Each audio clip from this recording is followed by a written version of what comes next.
Subscribe करें हमारे channel को और इस बेल आइकॉन को दबाइए लेटेस्ट वीडियो सबसे पहले देखने के लिए। इस वीडियो में हम आपको बताएंगे इस वक्त की बेहद बड़ी ब्रेकिंग न्यूज, तो इस वीडियो को लास्ट तक जरूर देखें और वीडियो के नीचे कमेंट में अपनी राय रखना ना भूलें। कोरोना विकराल रूप लेता जा रहा है। ऐसे में जिस देश यानी कि अमेरिका से इस महामारी को लेकर वैक्सीन की उम्मीद की जा रही थी, वो फिसड्डी साबित हुआ है। अमेरिका आज इतना लाचार हो चुका है कि वो दुनिया को छोड़िए खुद की सुरक्षा भी नहीं कर पा रहा है। इस महामारी के कहर को रोकने के लिए सिर्फ वैक्सीन ही एकमात्र इलाज है। दुनिया भर के तमाम देश कोरोना से बचने की सलाह दे रहे हैं क्योंकि इसका पुख्ता इलाज है ही नहीं। भारत के पास संसाधन सीमित हैं, लेकिन फिर भी आज पूरी दुनिया की उम्मीदें भारत से लगी हैं और भारत के वैज्ञानिक भी युद्ध स्तर पर इस महामारी की दवा खोजने में लगे हैं और इस दिशा में तेजी से काम हो रहा है। इस बीच मुंबई से एक अच्छी बड़ी खबर आई है। यहाँ 90 साल पुरानी एक दवा पर रिसर्च की जा रही है और कोरोना से फाइट में इसके नतीजे अभी तक अच्छे बताए जा रहे हैं। मुंबई की परेल स्थित हॉफकिन इंस्टीट्यूट में इस दवाई पर रिसर्च की जा रही है। ये वैक्सीन BCG, इस वैक्सीन को बनाने में 1908 से 1921 के बीच 13 साल का वक्त लगा था। फ्रेंच बैक्टीरियोलॉजिस्ट ऑल्बर्ट कालमेट और कैमिल गुरीन ने इसको बनाया था। अब तक BCG का इस्तेमाल टीबी के मरीजों के लिए किया जाता है, लेकिन नतीजे बेहतर रहे तो कोरोना के खिलाफ भी ये वैक्सीन बड़ा हथियार बन सकती है। मुंबई स्थित हॉफकिन इंस्टीट्यूट के शोधकर्ता लगातार इस पर काम कर रहे हैं। सूत्रों की माने तो अब तक के रिसर्च में जो टेस्ट किए गए हैं वो बहुत ही सकारात्मक हैं। शुरुआती रिसर्च में ये बात भी सामने आई है कि BCG वैक्सीन का इस्तेमाल जो लोग करते आए हैं, कोरोना से लड़ने में उनके शरीर की इम्यूनिटी ज्यादा बेहतर है। इस आधार पर शोधकर्ताओं का मानना है कि बीमारी के चलते ही जिन लोगों ने भी इस वैक्सीन का सेवन किया है वो कोरोना को हराने में ज्यादा मजबूत हैं। इसलिए शोधकर्ताओं का मानना है कि अगर ये वैक्सीन लोगों को दी जाए तो न सिर्फ कोरोना के लक्षण घटने की उम्मीद है, बल्कि उसका असर भी कम हो सकता है। अगर किसी को कोरोना के गंभीर लक्षण हैं, तो इस वैक्सीन से उसमें गिरावट भी आ सकती है और मरीज की हालत बेहतर हो सकती है। इस बारे में डॉक्टर्स ने बताया है कि हॉफकिन इंस्टीट्यूट में शुरुआती स्टडी की गई है और इसके नतीजे सकारात्मक आए हैं। इसके आधार पर ऐसे इंस्टीट्यूट्स को चिन्हित किया जा रहा है जहां इस वैक्सीन पर आगे की रिसर्च हो सके। अब एक तरफ जहां वैक्सीन पर आगे की रिसर्च तेज करने की तैयारी हो रही है, वहीं हॉफकिन इंस्टीट्यूट BCG वैक्सीन का इस्तेमाल उन लोगों पर भी करने की योजना बना रहा है जो कोरोना संक्रमित हैं। इस बारे में ICMR और ड्रग कंट्रोलर ऑफ इंडिया को भी महाराष्ट्र सरकार की तरफ से पत्र लिखा जा चुका है।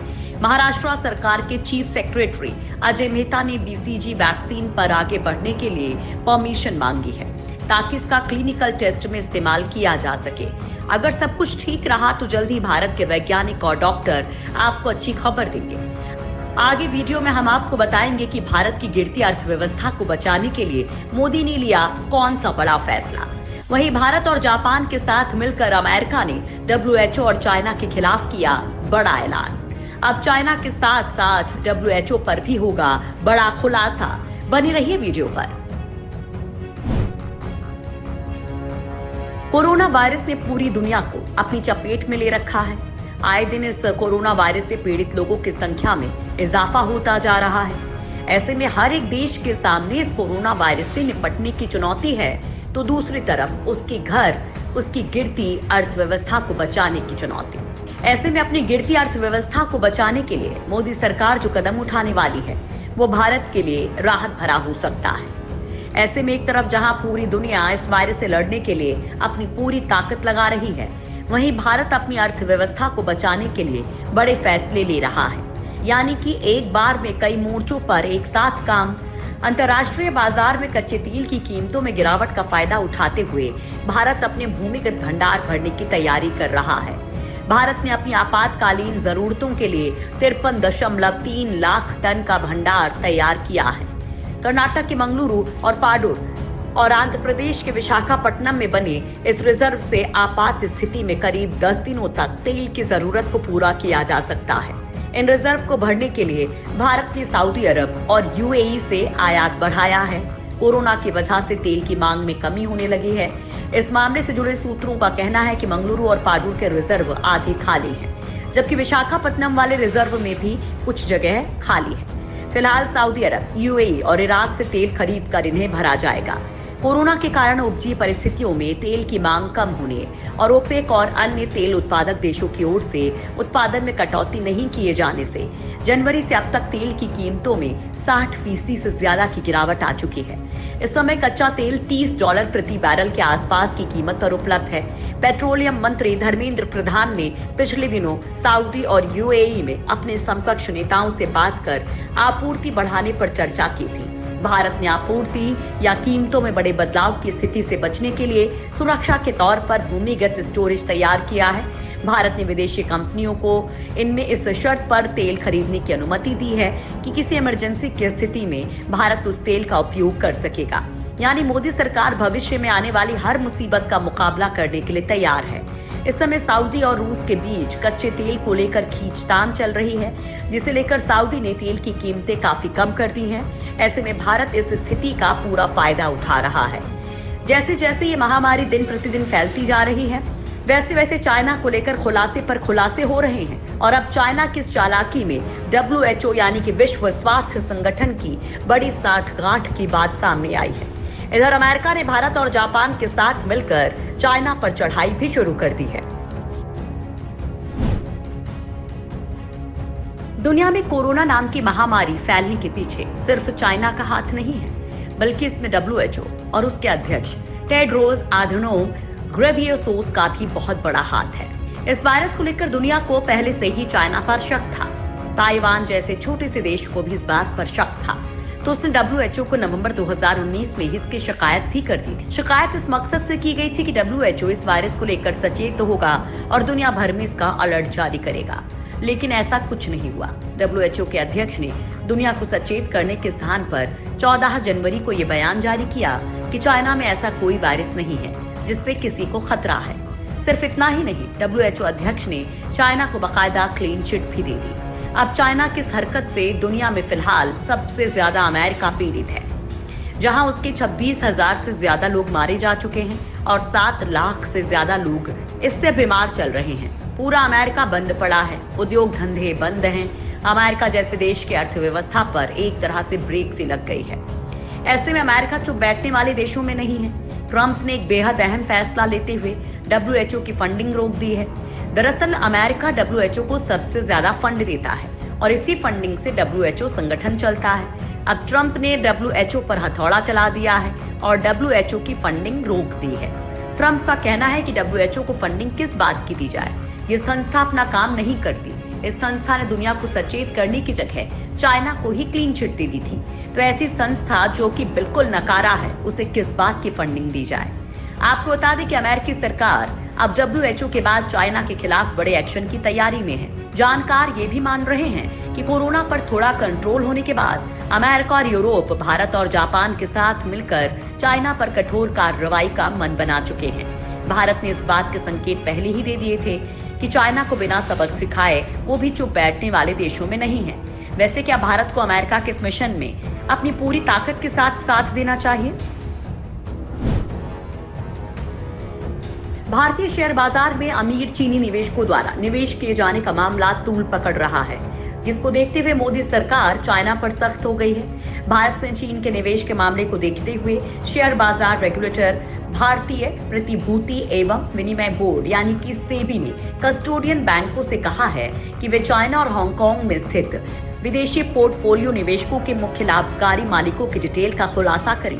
सेबी का ये रिएक्शन चाइना के People's Bank of China, China की मॉनिटरी अथॉरिटी द्वारा HDFC में 1% से अधिक की हिस्सेदारी खरीदने के तुरंत बाद आया है।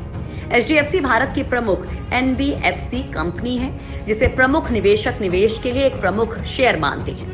आपको बता दें कि चाइना की पीपल्स बैंक ऑफ चाइना ने HDFC में 1% से ज्यादा की हिस्सेदारी खरीद ली है, मगर इस सौदे पर सवाल उठने लगे हैं। धीरे धीरे निवेशक, विश्लेषक और यहाँ तक कि राजनेता भी अब इस मामले में सवाल उठाने लगे हैं।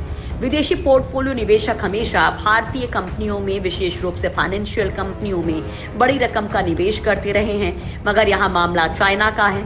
चीन सरकार के ही स्वामित्व वाले केंद्रीय बैंक ने किसी भारतीय कंपनी में हिस्सेदारी खरीदी है। चीन निवेश के बहाने वहां कब्जा जमाने के फिराक में रहता है। इसी के चलते इटली, स्पेन जैसे देशों ने चीन पर फिलहाल बैन भी लगाया है, पर अब भारत में भी चीनी निवेश पर तत्काल बैन लगाने की जरूरत है। हुआ ये कि चीनी वायरस के चलते दुनिया भर की इकोनॉमी पर असर पड़ा है। भारत की बात करें तो लॉकडाउन होने के कारण इकोनॉमी ठप पड़ी है और इसी कारण शेयर मार्केट भी काफी ज्यादा गिर चुका है और इस चीज का चाइना अब फायदा उठा रहा है। शेयर मार्केट के गिरने से अब भारत की कंपनियों के शेयर भी काफी ज्यादा गिरे हुए हैं। भारत की एक प्रमुख कंपनी HDFC लिमिटेड के शेयर 45% तक गिर चुके हैं। ये कंपनी फरवरी के रेट से लगभग आधे रेट पर अब ट्रेड कर रही है और चाइना ने इसका फायदा उठाया है। चीन यही काम स्पेन, इटली जैसे तमाम देशों में भी कर रहा था। वहां की इकोनॉमी को अपने वायरस से बर्बाद किया, जिसके बाद सस्ते हो चुकी कंपनियों के शेयर को खरीदना शुरू कर दिया। इटली और स्पेन की सरकार समझ गई और इटली और स्पेन दोनों ने फिलहाल चीन के निवेश पर बैन लगा दिया है। अब चाइना भारत की बड़ी बड़ी कंपनियों में अपनी हिस्सेदारी बढ़ा रहा है। मकसद है भारत की इन कंपनियों में अपने दखल को बढ़ाना। चाइना अगर भारत की कंपनियों में अपने निवेश को बढ़ाएगा तो उसका भारत की कंपनियों पर अधिकार भी बढ़ जाएगा। कमोबेश यही हाल उसने तमाम देशों के साथ किया है जहां पर उसने इस तरह से निवेश किया है। चाइना ने एक तरह से उन देशों की इकोनॉमी को कंट्रोल किया हुआ है। भारत की सरकार को भी चाइना की गतिविधियों पर नजर रखने की जरूरत है और जब तक कोरोना संकट चलता है तब तक इटली, स्पेन की तरह ही भारत को भी चाइना के निवेश पर बैन लगाने की जरूरत है। भारत अब कोरोना को लेकर पूरी तरह से सचेत हो गया है। जिस तरह से तबलीगी जमात में देश के बाहर से कुछ लोगों के आने पर स्थिति नियंत्रण से बाहर हो गई थी। अब मोदी सरकार ऐसी कोई गलती नहीं करना चाहती जिससे कोई खतरा हो, इसलिए अब सरकार ने देश की सीमाओं को लेकर बड़ा फैसला ले लिया है। भारत ने नेपाल से लगती सीमा को पूरी तरह से सील कर दिया है। अगले 12 दिनों तक यहाँ कोई परिंदा भी पर नहीं मार पाएगा। हाल ही में आपने तबलीगी जमात में लोगों को देखा होगा। दिल्ली के निजामुद्दीन मरकज में तबलीगी जमात से जुड़े सैकड़ों विदेशी भी शामिल हुए थे। इसमें नेपाल के लोग भी शामिल थे। भारत नेपाल के बीच खुली सीमा का फायदा उठाकर कई लोग नेपाल में घुस गए हैं। नेपाल सरकार इनकी पहचान कर रही है। ऐसे लोगों के भारत में प्रवेश की आशंका को ध्यान में रखते हुए नेपाल और भारत सरकार ने सीमा को सील कर दिया है। इसके अलावा मरकज में शामिल होने वाले नेपाल के कई जमाती अभी भी भारत में मौजूद हैं। आशंका है कि भारतीय पुलिस की दबिश के बाद ये लोग भागकर नेपाल में प्रवेश कर सकते हैं, इसलिए भी सीमा को पूरी तरह से सील किया गया है।